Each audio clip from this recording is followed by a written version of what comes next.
aislamiento, deshumanización, estancada en el desarrollo civilizado, y un sitio militarizado son la distopia perfecta para que el temor se eleve a alturas inimaginables, con la violencia poniendo fuerza sobre un género al que le niegan sus hechos. En el límite de las libertades femeninas, diferenciadas por las masculinas, se convierten en un monopolio legal, donde en fechas recientes ha sido el dogma del Ministerio Público, policías y jueces responsabilizados de las mujeres, como es el caso del año 2000 en el Cardenal de Guadalajara, en el que Juan Sandoval Iñiguez culpabilizó a la ropa y a los movimientos sensuales que hacían, cosas que no iban al caso, por supuesto. Año tras año, las cifras de violencia intrafamiliar no han bajado, mucho menos los atentados contra las mujeres. Pero en el siglo XX, sin embargo, no estaría preparado para la masacre que se vendría en la ciudad Juárez. El caso de los huesos en el desierto. En el periodo de 1993 al 2002, han sido confirmados 902 casos de mujeres asesinadas, con culpables encontrados, pero sin sus castigos. Aunque creo que el número está corto. Sergio González Rodríguez, quien trabajó originalmente en el reporte de los huesos en el desierto, el cual hizo un acercamiento que estructuró con un análisis y vínculos entre el poder judicial y el delito, creando dos polos, lo impune y lo inerme, con la impunidad garantizando que no habría castigo alguno.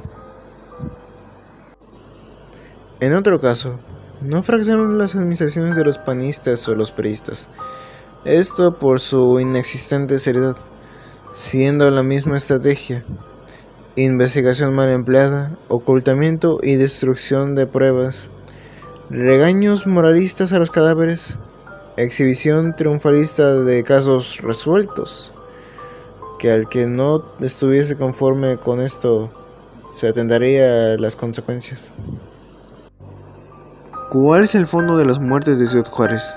¿Se trata de un grupo o de una epidemia de asesinos seriales? ¿Se contagia el afán de exterminio?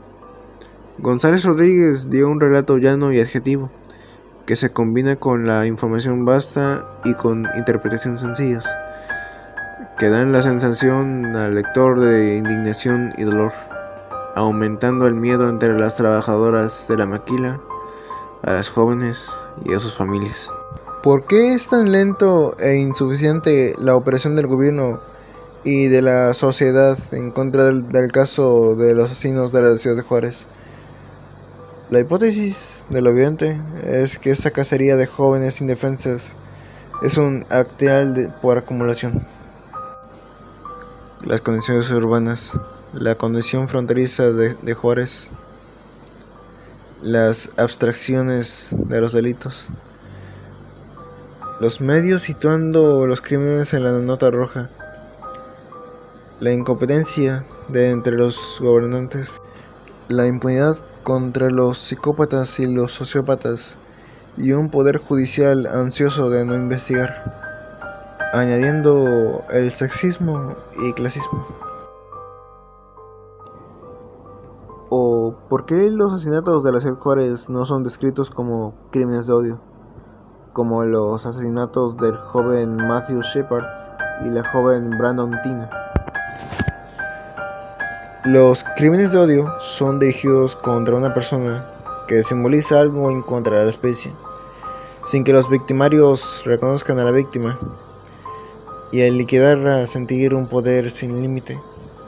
Estos crímenes son dirigidos normalmente a los gays, pero incluso con eso, siguen sin superar la cifra de los asesinatos contra las mujeres, sobre todo a las jóvenes, incluso siendo algunos crímenes de odio aún están sin resolver.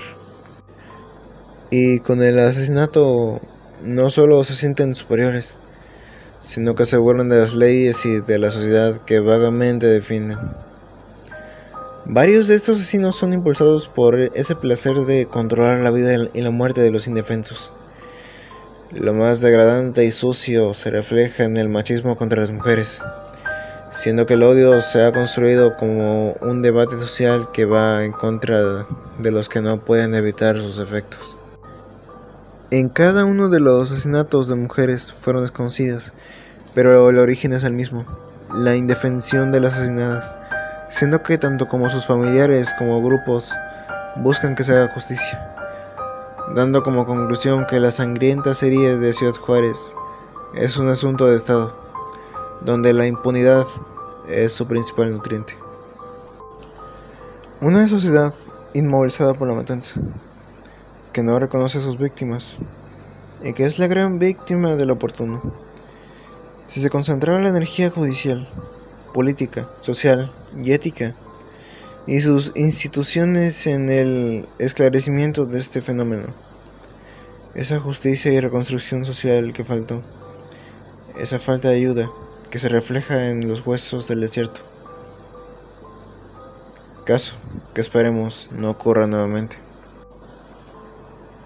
Esto, más que un reportaje, es un escrito que nos refleja una parte de lo ocurrido, una parte de la historia de una masacre que no se ha resuelto del todo, y darnos cuenta de la ayuda que se requiere ya, y que con que solo una ficha se mueva puede corromper todo. Pero a fin de cuentas yo solo resumí una pequeña parte de la historia que aún no ha terminado.